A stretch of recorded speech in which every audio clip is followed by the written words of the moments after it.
All right. I'd like to start off by saying Barak Tehawa, Ba'ashem Yahushai, Ba'ashem Rucha Kodash. Welcome to another live lesson. The name of this one is The Parallels of Babylon the Great with America. This video came through inspiration of an article that Elder Pastor sent me yesterday, which we're going to get to in Lord's will. This will be an edifying lesson just to show you the parallels between when the scriptures speak about Babylon the Great and the characteristics of America. I put the link to the article in the description box because there's 60 parallels, so we're not going to be able to get to all of them. Just going to get to a couple that I thought were more pertinent, because although there's a lot of good information, when Esau puts things together, there's always bones, so you always have to watch out for the bones and their own little spin that they put to things, So, nevertheless, let's start off with the word parallel. All right, parallel, 1540s in geometry, of lines lying in the same plane, but never meeting in either direction of planes, never meeting however far extended. And what I want to get is para, beside one another, from para, beside, and alloys, each other. So pretty much the word parallel means beside each other. All right. And now what I want to jump down to is over here is as a noun from 1550s, a line parallel to another line. Meanings, a comparison made by placing things side by side, and things equal to or resembling another in all particulars are from 1590. Parallel bars. Okay, so pretty much this is what we're looking at. Comparison. When you put the two side by side, all the comparisons that show that this Babylon the Great that the scriptures speak about is dealing with America and no other nation. It's not dealing with ancient Iraq, where the ancient city of Babylon was located. It's not dealing with that at all. It's dealing with America.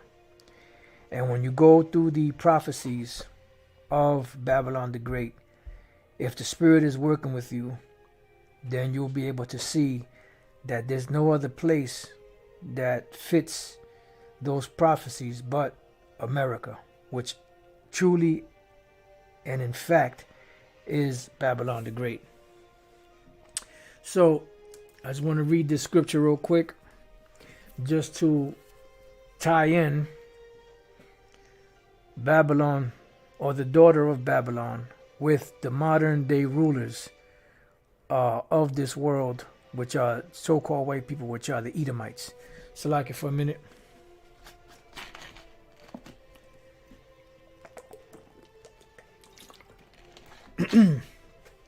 All right, so let's go to Psalms 137 and 7. It says, "Remember, O Lord, the children of Edom." Who are the Edomites? The so-called white people. The word Edom from the Hebrew word Adawam, which means red. They are the red people. "Remember, O Lord, the children of Edom in the day of Jerusalem, who said, race it, race it." When you look up this word race, R-A-S-E, it means to throw down, to break down, even to the foundation thereof, because they were rooting on Nebuchadnezzar and them when they were destroying us. They helped. You could read about this, part of this in the book of Obadiah, how Esau pretty much helped these heathens take us down. Then it goes on to say, "O daughter of Babylon," which is who? The Edomites. "O daughter of Babylon, who are to be destroyed. Happy shall it be that rewardeth thee as thou hast served us. Happy shall he be that taketh and dasheth thy little ones against the stones," because that's what's going to take place. In the kingdom of heaven, that's when Esau will be paying for all of his crimes. All right. As thou hast done, it shall be done unto thee. Now, what I wanted to do is I looked this up before I started the lesson, is the word daughter, which we know the word daughter comes from the Hebrew word banath. You have the word bun, which is son, and you have the word banath, which is daughter. So here they just have bath. It should be banath. All right. Let's see. Just trying to. All right. So now let's go there, and we look up the word banath. As you can see here, bun, which is son. Then you got banah, which is to build, and then you have bath, but the word for daughter is banath. Okay, it says daughter. This is just regular one, daughter, girl, adopted daughter. Okay, we get through all the pleasantries, right? What the word daughter means. As designation of women of a particular place, as personification. Now, what is a personification? Let's go here. Personification, the attribution of a personal nature or human characteristics to something non-human, or the representation of an abstract quality in human form, a person, animal, or object regarded as representing or embodying a quality, concept, or thing, which this is what we're dealing with. The quality, concept, or thing is this daughter of Babylon is the personification of what America embodies. As we read about the word parallel, which means beside others or beside one another. As we read here, a line parallel to another line, or a comparison made by placing things side by side and thing equal to or resembling another in all particulars, are from 1590s. So this daughter of Babylon personifies what America has done and accomplished in the world. Because remember, when these things were written, they were written as what? They were written as prophecies. And at one time, they would speak. So we have daughter villages, description of character. And the description of character of Babylon the Great, the daughter of Babylon, when we read through the books of Isaiah, Revelation, so on and so forth, Jeremiah, they describe in perfect detail America today, because no other nation has accomplished what America has accomplished. Now, the other nations that got rich off of America, they're going down along that same route, that same line. But who was the forerunner to all of that? You got it. America, Babylon the Great. So going back, it says, O daughter of Babylon, who art to be destroyed, happy shall he be that rewarded thee as thou hast served us. So the Edomites, which would be ruling in the last days, and ruling Babylon the Great, or the daughter of Babylon, would personify or have the same characteristics that the Lord spoke of, that the daughter of Babylon, or Babylon the Great, would have in these last days. Now, let's go to the article. 60 reasons America is Mystery Babylon, not Iraq. And Iraq does not fit any of the prophecies of Babylon the Great. Okay? Because ancient Babylon is not the Mystery Babylon or Babylon the Great or the daughter of Babylon. That is actual Babylon.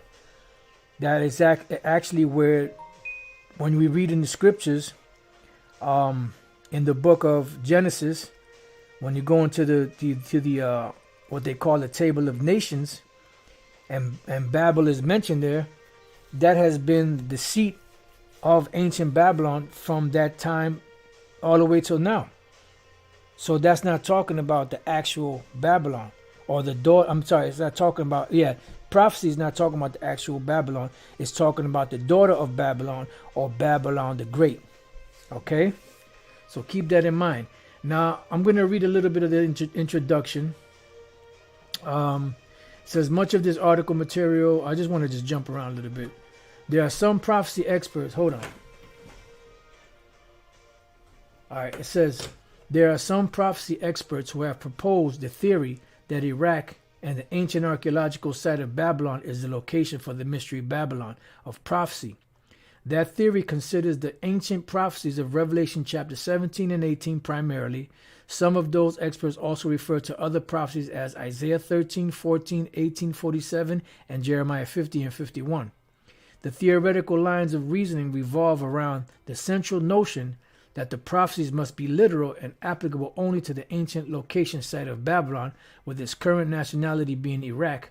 That is the main line of proof for such a view. And that's what they're... See, Esau tries to keep things in a box. Esau tries to reason things logically from a carnal mind. That's what the scriptures say. A carnal mind cannot attain the things of the spirit because they're spiritually discerned. You know, when the scriptures are written, there's certain places where it's literal, and there's some certain places where it's spiritual, and there's certain places where it's allegorical. It all depends on what you're reading and what the context of it is. So now, skipping through all this other stuff, we're not going to deal with number one because this goes into some semi-bones, some bones in there. So we're just going to go straight to number two. It says the chief city of Mystery Babylon is a deep water port city. Now, a deep water port, a port is pretty much when you pull ships up to dock, to any country. Now, you have some countries that have docks, but the water is shallow, so you can't bring in these deep ships that carry much cargo. And they go 20, 30 feet deep underneath the surface of the water because they have all that cargo under there. So some places, in ancient Iraq, where Babylon was, you can't bring those type ships there. And there is trade going on in ancient Iraq, the ancient, those ancient areas, but not on the scale, a worldwide scale like America. People are not getting rich around the world because they're selling their wares in ancient Babylon. If you think that, then there's something wrong with you. If you think that the Vatican is Babylon, there's something wrong with you. Because there are no people flocking to the Vatican to sell their goods, to sell their wares. Where on the earth today are people running to and have been running to sell their wares? They can make them in their country cheap and sell them at exorbitant prices in this particular place. What place is that? America. And this is why all of these countries that were not that well off over the years, over the decades, over the several decades or so, have amassed enough wealth to build their country and their infrastructure up based off of the money they got from America, which is Babylon the Great. So all roads lead to this place here, America. So it says Revelation 18, 17 through 19. It says this passage tells us that the merchant ships are standing off the shoreline of Babylon. These ships have either just unloaded in the port city of Mystery Babylon or are waiting to dock when the fiery judgment hits. Now, you're going to have some ships out there, but for the most part, what this individual is saying is that, when it speaks about them crying for the smoke of torment, that it's talking about the ships, just the ships that are off the coast that are watching. You're going to have some of that, but the majority of people that are going to be wailing over this place are going to see it through the satellites, through the internet. Just like they something like right now, the Netherlands and certain parts of Europe are on fire. We're watching it over here live, as if we were actually there. So that's how it's going to be brought out. So now, before we read on anymore, let's go to Revelation 18. And let's go to the 17th verse. And it says, for in 1 hour, matter of fact,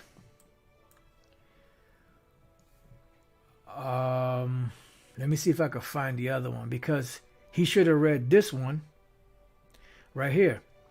Revelation 18:9. And the kings of the earth who have committed fornication and lived deliciously with her, which these nations are, living deliciously with America, shall bewail her and lament for her when they shall see the smoke of her burning. Right?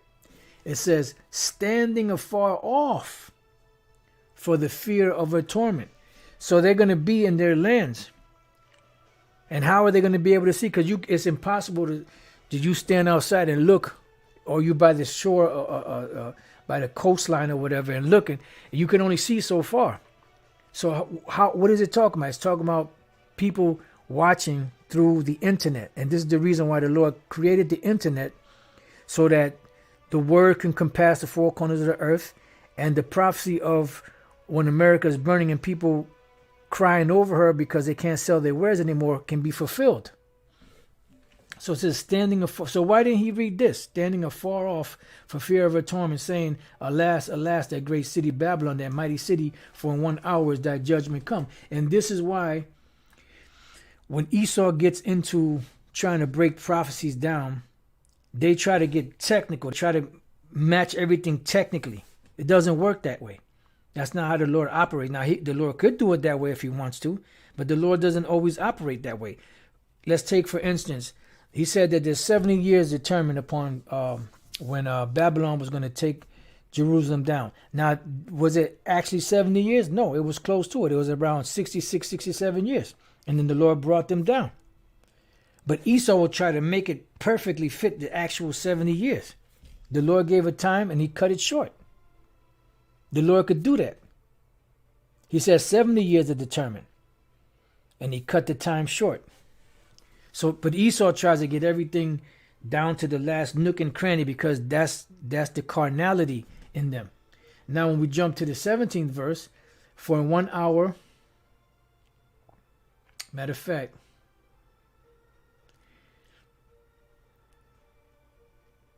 there's a lot here. Okay, so let me just go straight here to the 15th verse. The merchants of these things which are made rich by her. Nobody's getting rich off of the whole world is not getting rich, because it says the merchants of the earth. You know, the merchants of the earth are not getting rich off of selling their wares in Iraq. All right, shall stand afar off, and it says it right here again. Shall stand afar off for fear of her torment, weeping and wailing, because they're going to be in their country and they're going to see, you know, these things happening. Now, you will have some ships that are on their way back to their country, or on their way here that are a little distance away where they could see. But for the most part, it's talking about the ones that are in their different countries viewing the destruction of America via these satellites. It says, and saying, alas, alas, that great city that was clothed in fine linen and purple and scarlet, which is the same thing we read about in the book of Revelation 17, where it speaks about the harlot.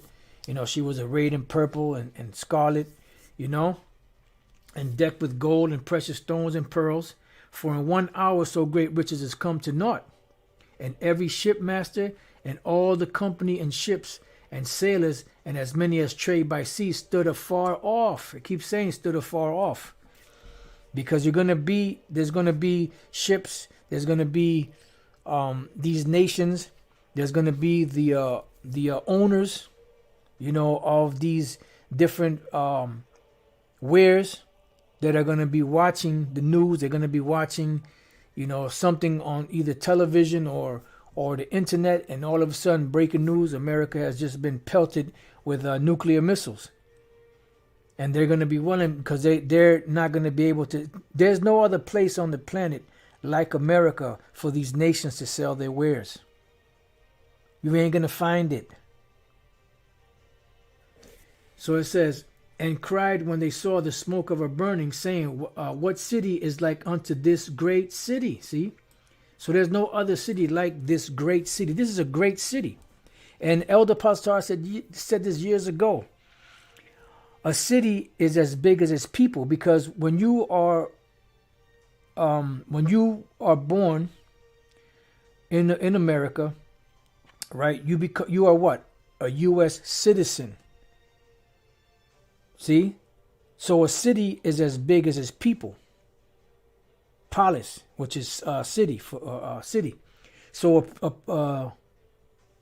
a city is as big as its people. So America is a great city, a big city, where all of these wares that are coming in from these different nations are being sold all throughout America. It ain't just in New York. It ain't just in Florida. It ain't just in Atlanta. It ain't just in Washington or Los Angeles, California, down in Texas and Louisiana. It's all throughout the 50 states. You see? It says, and they cast dust on their heads and cried, weeping and wailing, saying, Alas, alas, that great city, wherein were made rich all that had ships in the sea by reason of her costliness. See? By reason of her costliness, for in 1 hour is she made desolate. Now let's look up this word costliness. And this is why it's important to understand that these nations are choosing to create and make these different wares in their country because it's cheaper labor. And this is why at one point the manufacturing companies of America left and went to places like Taiwan, China, and other places that made India, Pakistan, that worked for cheap labor so that they could make more profit off of the capital that they invested in their business. So by reason of a costliness, the word temeotas is preciousness, costliness, and abundance of costly things, metaphorically worth, excellence, expensiveness. See, costliness. So the amount of money that they tend to make off of this place far exceeds the overhead that they have now. This is why a lot of those American companies left America to go and manufacture in other countries around the world, and then they rather ship their goods back here to this place to make the money, so that they can get more profit and more gain.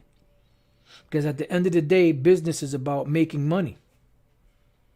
So that's why these nations are going to be hurting. All right, it says these ships.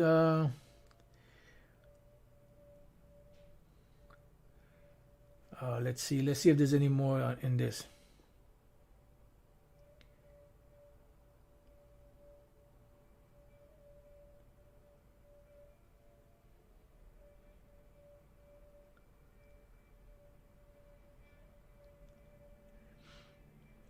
Let me see, because some of this goes off, so I'm just trying to just hit some of the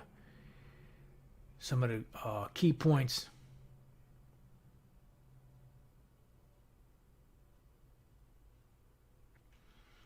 All right, so let's just jump to the third one. It is the key commercial nation and engine of wealth for the world's economy. And that is true, because at one time you had what? The two front teeth of America was what? The Twin Towers. What were the Twin Towers also known as? The World Trade Center. Why was it known as the World Trade Center? Because all nations of the earth were trading their wares here. You don't have World Trade Center in ancient Babylon, Iraq. You don't have a World Trade Center in the Vatican. And there's no other place on the planet that has a World Trade Center like you had here in America. Also, in the same state as they had the World Trade Center, they also have what? The United Nations building, where all nations come to meet and officiate their business. So this place, America, parallels everything that the scriptures speak about ancient, about Babylon the Great. And like the brother Yashalom put, New York City Garment District, Fashion Ave, which is 7th Avenue. Then you have I forget what it's called. I believe that's like below 30th, 28th, the something district. There's where they sell wholesale and all that. It's called something, but I can't think of the name right now. No, but that when you go down there, those of you that haven't really been to New York, well, yeah, that's another thing. In New York, you have Wall Street, you have the stock exchange, but financial district. No, it's the financial district, yeah, but there's something else. That's where they sell you can go down there, you can get knockoff stuff, knockoff products. You buy in bulk, wholesale, all throughout like around the 20s, in Manhattan. Diamond District is good, but it's more than that. It goes into, they got clothes and scarves and hats and incense and oils and everything that we read about in the book of Revelation 18 they have down there. All right?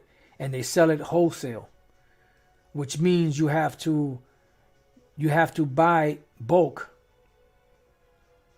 because bulk is actually cheaper than when you buy in singular. Garment District, yeah, that's all good, but it's something else. I can't think of it right now, but you brothers get the point. You brothers that have been in New York, because Elder Pastor used to take us down there to to pick up stuff to sell, like whether it was coats or pants or sunglasses. They have everything down there. So everything about America parallels everything that the scriptures speak about Babylon the Great would be doing in the latter days. All right. So we have here, it is the key commercial nation and engine of wealth for the world's economy. So let's go to 28th Street. Yep, definitely 28th Street. You had you got the Garment District. It's a lot of different things down there, But all right, let's go. Let's see what Isaiah 47:15 says. Isaiah 47:15. It says, "Thus shall they be unto thee with whom thou hast labored, even thy merchants from thy youth. Yeah, they shall wander every one to his quarters, none shall save thee." Yeah, because these nations are leaving here. Why? Because it's actually cheaper to make their wares in their country and send them back here to make a better profit on their investment. So let's look up this word merchant. The word there for merchant is sachar. To go around, go about, travel about, and go about and trade. See, and that's what they do. This is what the marketplace is all about. But the marketplace, which is the agora, that is the financial district, and garment district, but not just garments. They got everything down there. You want Persian rugs, you could buy Persian rugs. You want Salaki for a minute.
All right, Salaki, about that. So it says, go about in trade, to go about to and fro in business. Trade, trafficker. And this is the land of traffic. When you read about the land of traffic,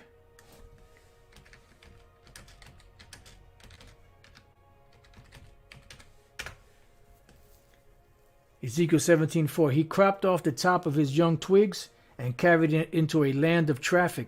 He set it in a city of merchants. And America is a merchant city.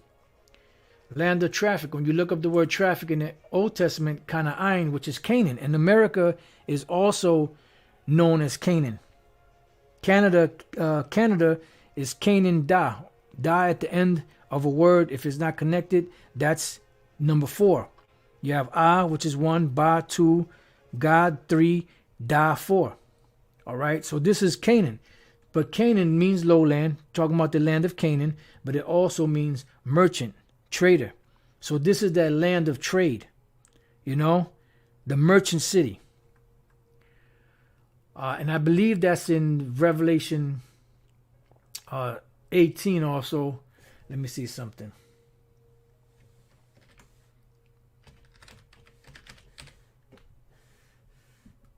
It's 4.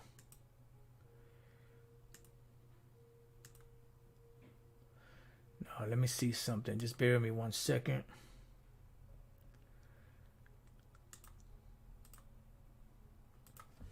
Let me see if this pulls up.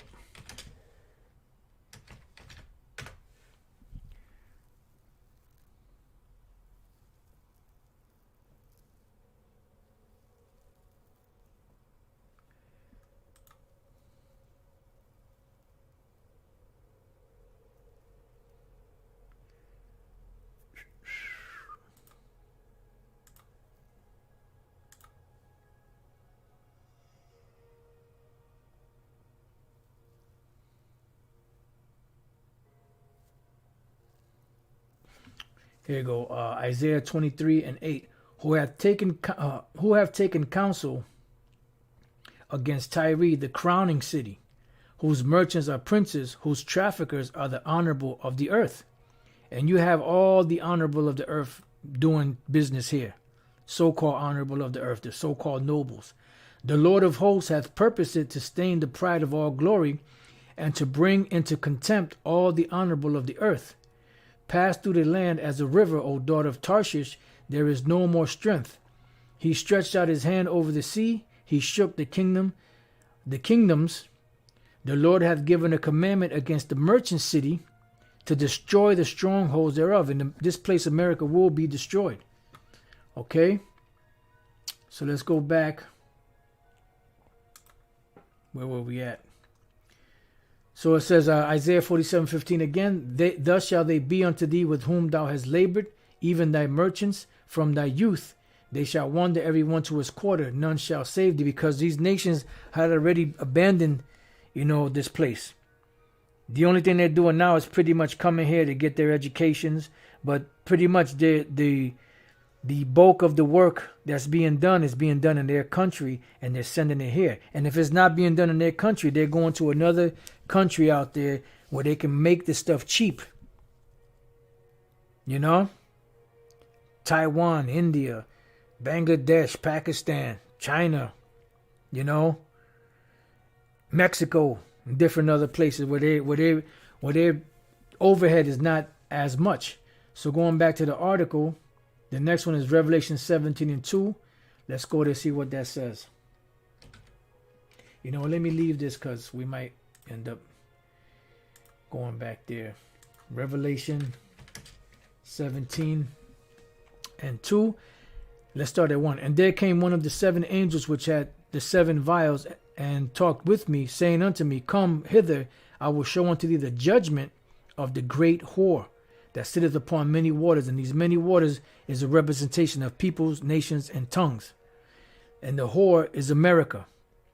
A whore is one that sells her goods for profit. And America has sold the world on her. And this is why all of these different nations that have ships are being made rich. How? Coming here, selling their wares, and partaking in the abominations of Babylon the Great, America, with whom the kings of the earth have committed fornication. It says, and the inhabitants of the earth have been made drunk with the wine of a fornication. This is why you have Americanization that dripped all into these different countries. You look at your Chinas, and you look at your Singapores, you look at your Japans, and different other European countries and different Asian countries. so on and so forth, Middle Eastern countries. And what do you see popping up? High-rise buildings, different restaurant franchises that are here in America, different parallels of the debauchery and the wickedness, or as the scriptures call it, rioting that happens here in America. They're doing it all over the world. I'm known all over the world. Forget about it. The inside joke. So let's go back. Then we got Revelation 18:3. Let's see what Revelation 18:3 says. It says, "For all nations have drunk of the wine of the wrath of her fornication, and the kings of the earth have committed fornication with her, and the merchants, of the earth are waxed rich through the abundance of her delicacies." So let's look up the word merchants, which I believe we had looked it up already. Nope. Emporos, which is where you get the word emporium from. Now you know what? Let's put that in.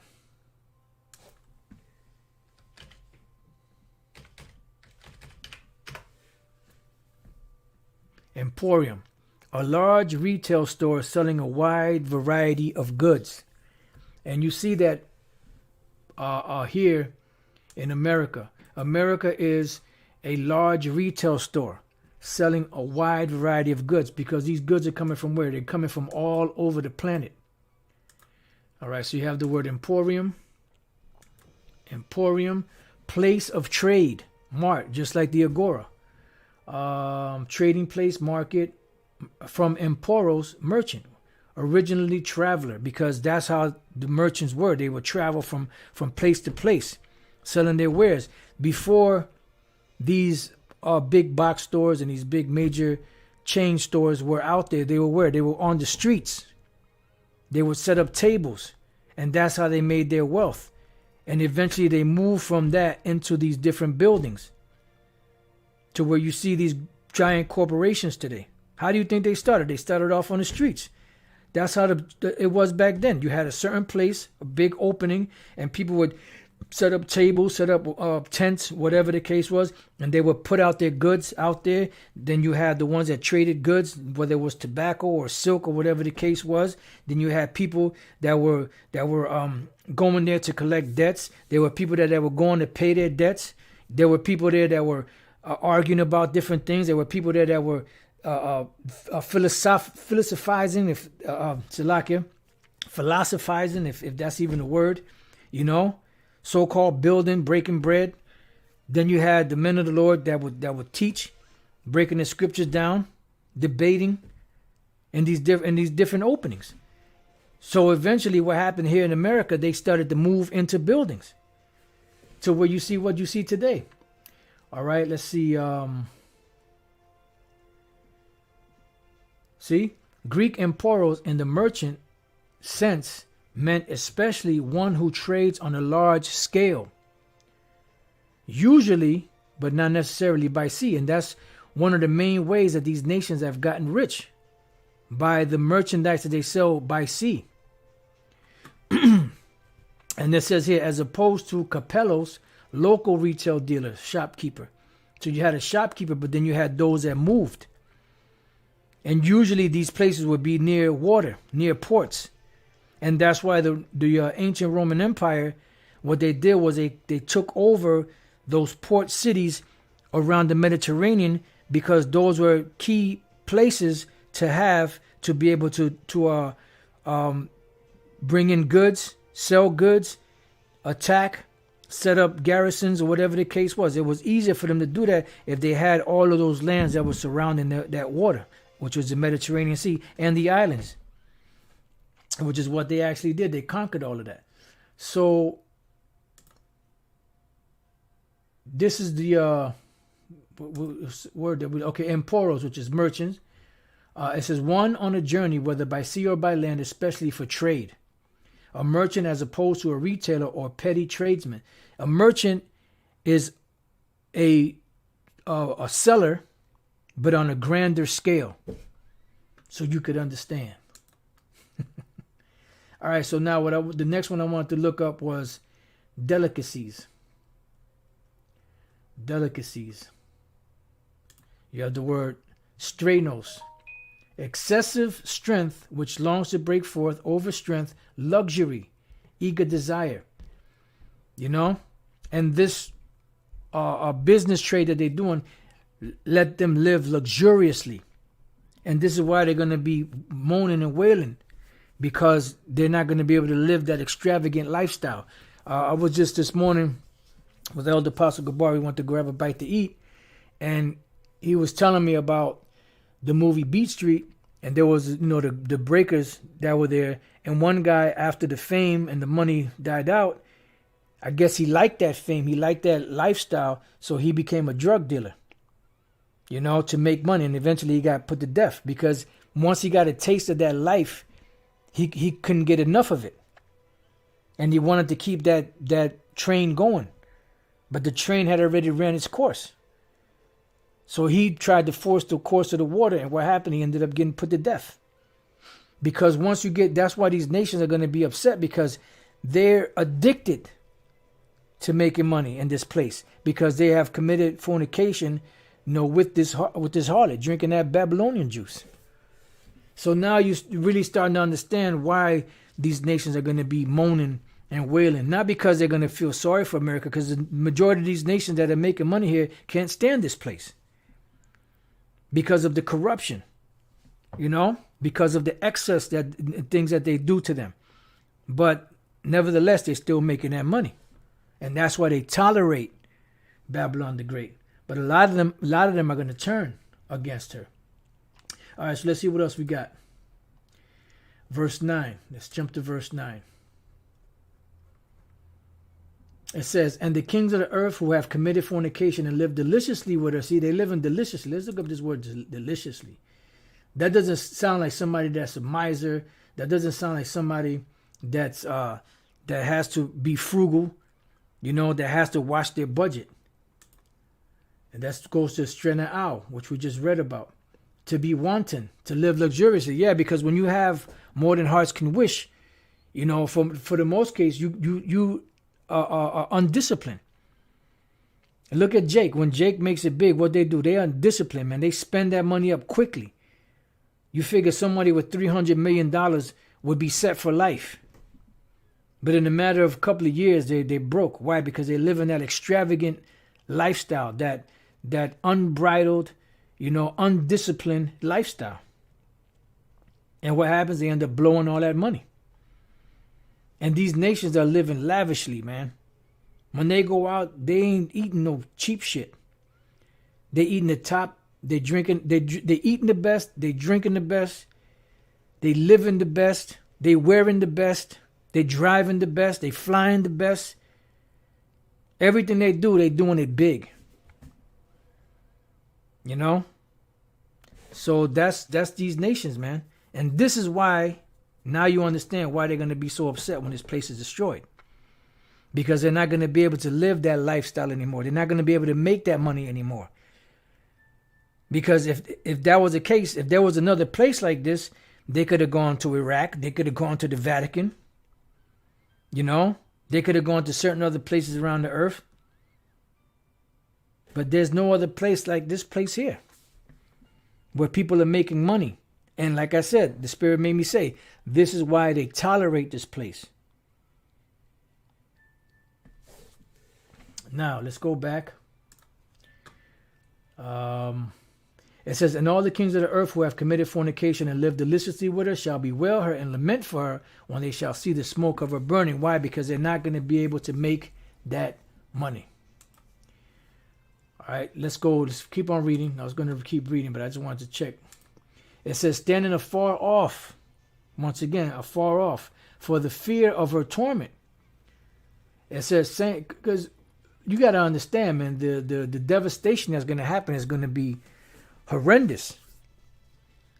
You know, it's not going to be like when the Oklahoma bombing happened, when the Twin Towers are knocked down, when certain things happened around the world, people were in shock and in awe, and that was like a big thing, like, oh, wow. So just imagine when this whole big-ass city, which they call a country, is up in flames, is up in smoke.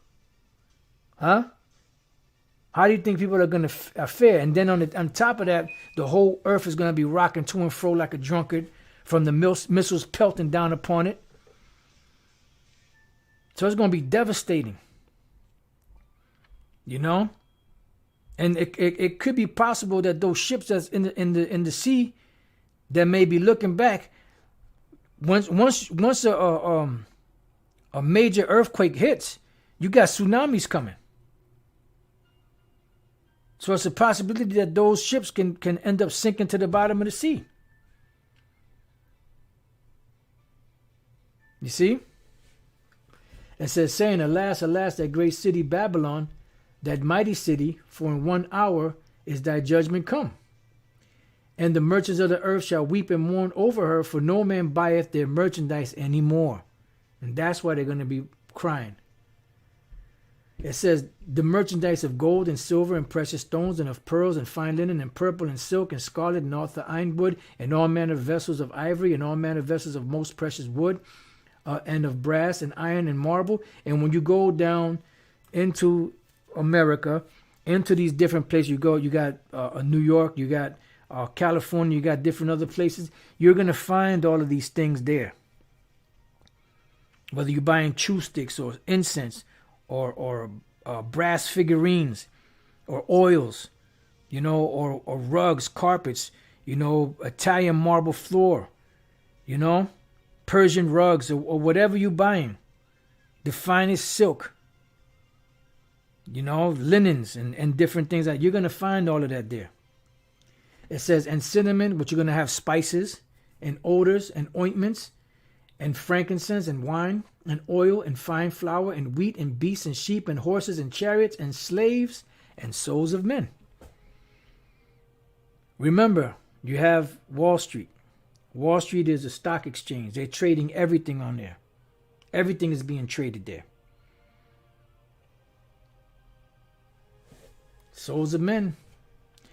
It says, so let's go. Let me see what else we got. Then it jumps to 15. I keep going down. And the fruits that thy soul lusted after are departed from thee.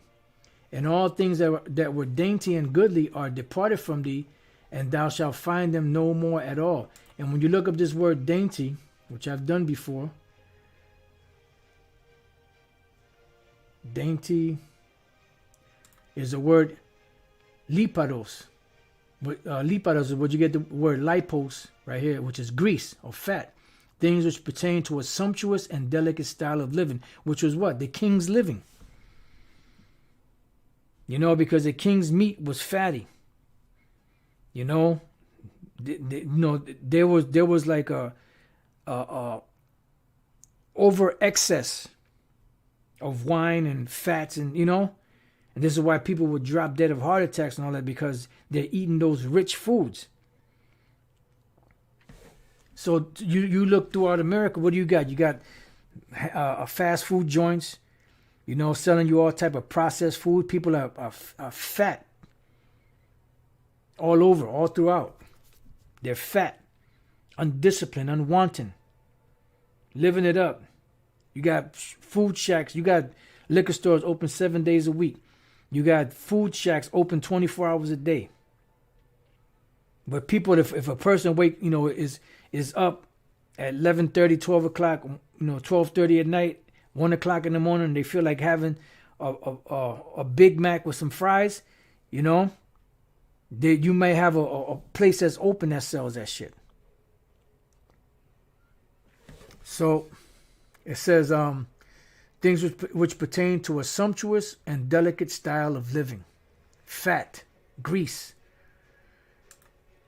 Going back, and there was another one here, dainty and goodly. Dainty and goodly, lampros. All right, lampros is shining, brilliant, clear, transparent, splendid, magnificent. Splendid things, an example, luxuries or elegancies in dress or style. Because you have the fashion district, you have different expensive, exquisite fabrics, shoes, ties that are made. Some shoes cost $1,000 for just one shoe.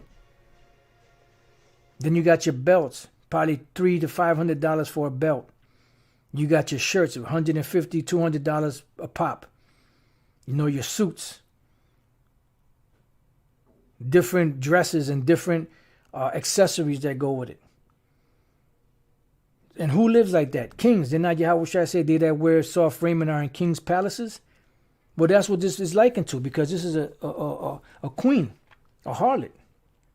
Does not say that in the book of Isaiah 47?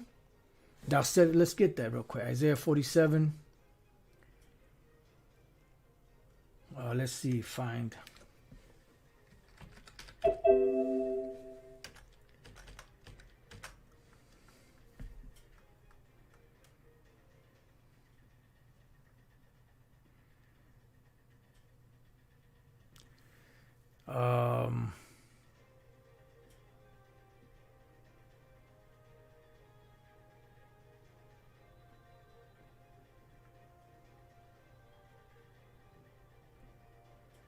Let me see something. Just bear with me 1 second. Let me look at it over here.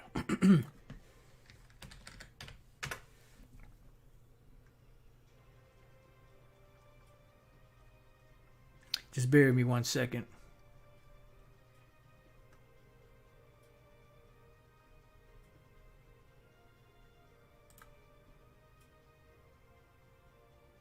Here it is. I thought it was Isaiah 47, but it's Revelation 18. How much she hath glorified and lived deliciously, so much torment and sorrow will give her.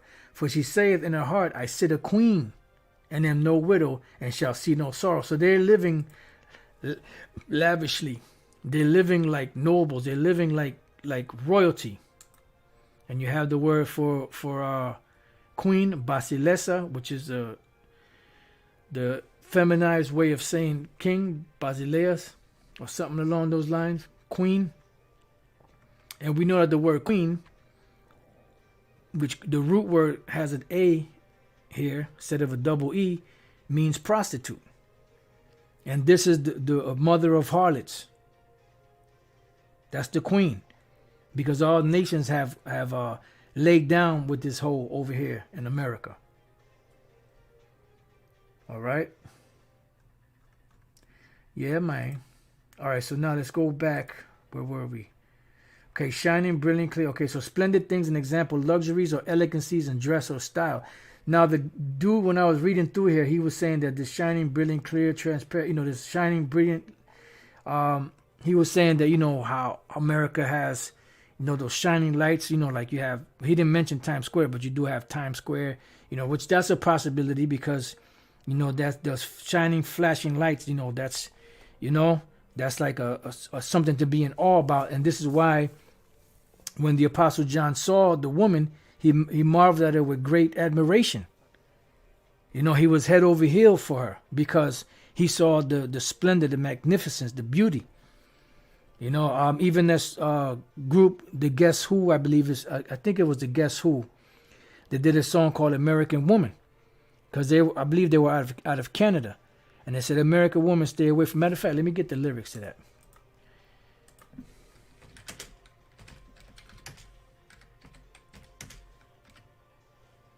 Oh, American woman lyrics. Give me the lyrics, man. All right, here we go.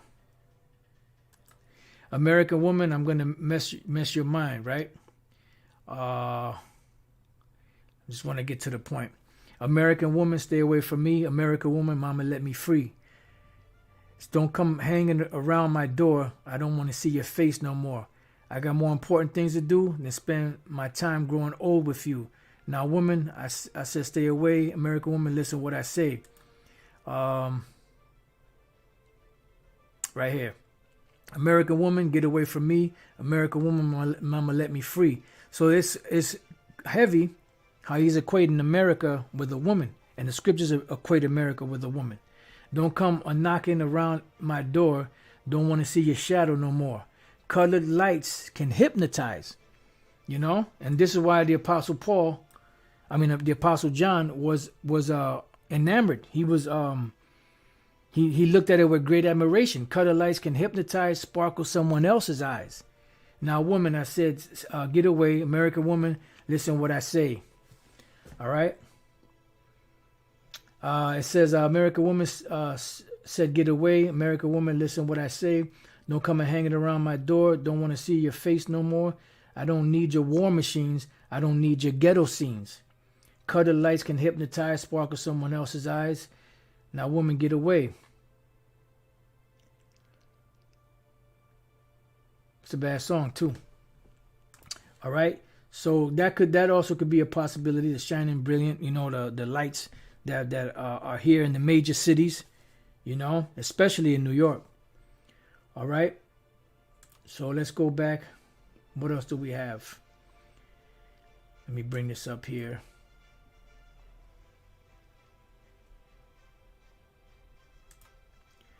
All right, so the merchants of these things which were made rich by her shall stand afar off for the fear of her torment, weeping and wailing, and saying, Alas, alas, that great city that was clothed in fine linen and purple and scarlet and decked with gold and precious stones and pearls. So now we understand how they're living lavishly. And this is why it says in the book of Isaiah, chapter 14, Salakia.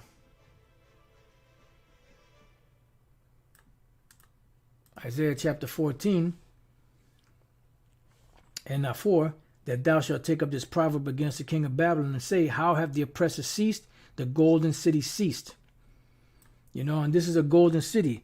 This also goes into the exactress of gold, because they pretty much put you in a position through these different taxes to oppress the people of their wealth. But it's also a golden city because they live in lavishly. It says the Lord hath broken the staff of the wicked and the scepter of the rulers. So pretty much that power that they once had is not working on the world anymore, because the world is seeing your nakedness. You know? And they're about to get busy on your ass. It says, for in 1 hour so great riches is come to naught, and every shipmaster and every company in ships and sailors and as many as trade by sea stood afar off and cried when they saw the smoke of her burning, saying, what city is like unto this great city? All right, let's go back here. Let's see what else we got. It says, in these passages we see just what relationship Babylon enjoys with the rest of the world. Here she is clearly that the critical factor in the world economy. World Trade Center. Hold up, hold it now.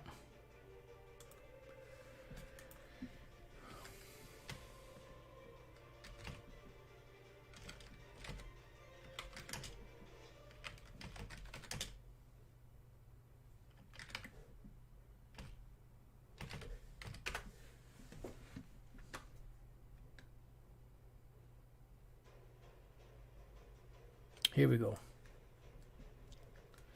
It says, a World Trade Center is an apolitical organization that can be located in any country.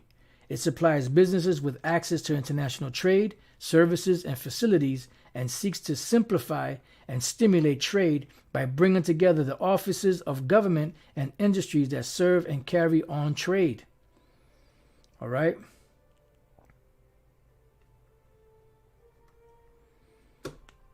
So that's what you have here in America. It says, when she goes down in flames, what is the lament? What was like unto this mega city? Who will buy our goods now that she is gone? The answer is that no one will be able to buy the products of the world's merchants. What does this tell us? It should be a clear warning indicator that whosoever this nation is, the rest of the world depends on her for buying their merchandise. With her destruction, there is no one left to buy these goods. That tells us just how vital this nation is, and it means this nation is the engine of wealth for the world. Now, Iraq does not now, nor can it fit that role, at least in the next 30 years, unless the rest of the world is wiped out first. Once again, we see a character trait that Iraq does not exemplify in any way, shape, or form. And in this case, he's correct. You know? So here, number 4 through 21, it is the principal commodities trading center. Everything is traded here.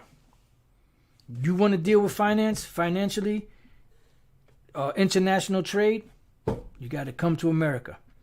You got to, and it's no coincidence that the American dollar, the U.S. dollar, is the world reserve currency.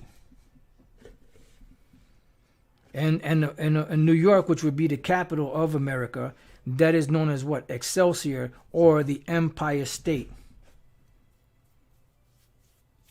These devils play with words, man.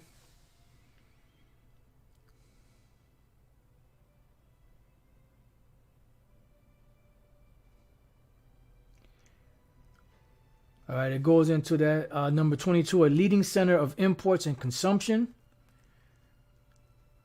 She is also a manufacturing nation, which that's dwindling now because they're outsourcing everything. But at one time, that's what they were.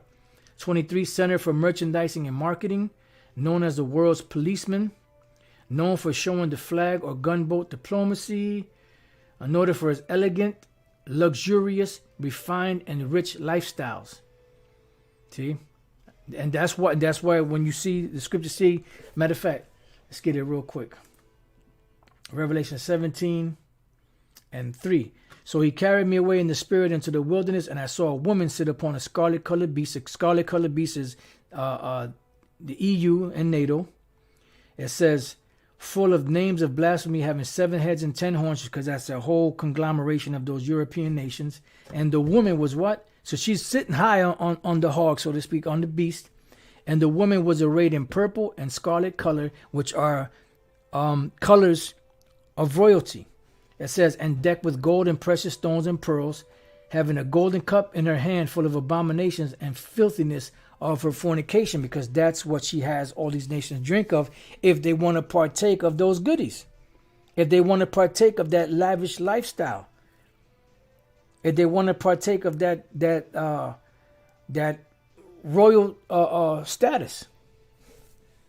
And upon her forehead was a name written, Mystery, Babylon the Great, the mother of harlots and abominations of the earth. And we did lessons on this before, based off of High Priest Ariah's breakdown, which he went into the Hebrew of this. And when you break down each section, Babylon the Great, that's that. When you put all those letters in the Hebrew together and you add them up, that adds up to 6. Mother of harlots, same thing, adds up to 6. Abominations of the earth adds up to 6. 666. Which is what? The number of the beast or the number of a man. So everything is interconnected. All right. So let's see what else we got. Extremely wealthy, sensual, materialistic lifestyle. And you see that here. The highest living standards, intoxicating, high society lifestyle as a world example to emulate. And that's why all nations are drinking of this cup. And they're being just like America. They're mimicking everything they see here in America. The brother GMS Rataza'ala, the Empire State, New York City, is commonly believed to refer to the state's wealth and resources. That's right. Oh, yeah, that's right. The brother, matter of fact, let me put this up first. The Empire State, New York City, is commonly believed to refer to the state's wealth and resources. The brother Yashalom, there was an American TV show, Lifestyles of the Rich and Famous. Yeah, and they show you how people lived, over here. And at one time, people were told that if they come here, they would be able to live in the streets are paved in gold. They're going to live lavishly. Brother Light of Essence 144. I want to get this one here. Wisdom of Solomon 2:7. Let us fill ourselves with costly wine and ointments, and let no flower of the spring pass by us. That's right. They're going to take every opportunity to live it up. Trying to catch some of these. Salaka brothers, if I don't read every last one of your comments. Yeah, this is the one we just read, the brother Yashalom, Revelation 17:4. And the woman was arrayed in purple and scarlet color and decked with gold and precious stones and pearls. You know what? Let's go there real quick. What verse was that? That was verse 4. Let's see what it says for purple. Porfura. The purple fish, a species of shellfish or mussel, a fabric colored with purple dye, a garment made from purple cloth. Doesn't really go into it, but purple is a color of kings, and that's why this is heavy, because this is why they mocked Yahushua and they put what? Purple on him, because he is the king of the Jews, king of Israel.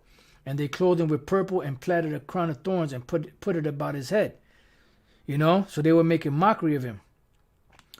And when they had mocked him, they took off the purple from him and put his own clothes on him and led him out the city to crucify him.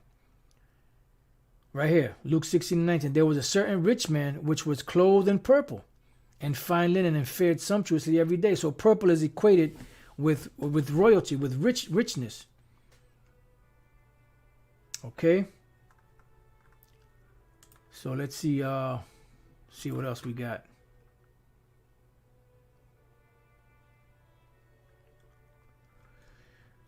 All right, so pretty much, that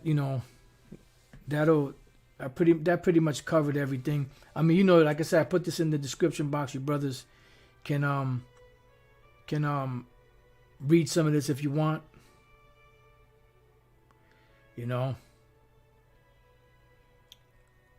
And if the Spirit hits you to do lessons on it, so be it. If not, then hey, the point is made. So with that, I pray that your brothers have been edified. Until the next time I say Shalom. And in conclusion, there's no other place on the planet that fits the prophecies of the daughter of Babylon, Babylon the Great, the place where nations are becoming rich. No other place on the planet Earth fits that except for America. Ancient Babylon or Iraq does not fit that. The Vatican City does not fit that. No other place fits that. All right. So America is, by default, dealing with prophecy, Babylon the Great, the mother of harlots and abomination of the earth, and the daughter of Babylon. So with that, I pray that your brothers have been edified. To the next time I say Shalom.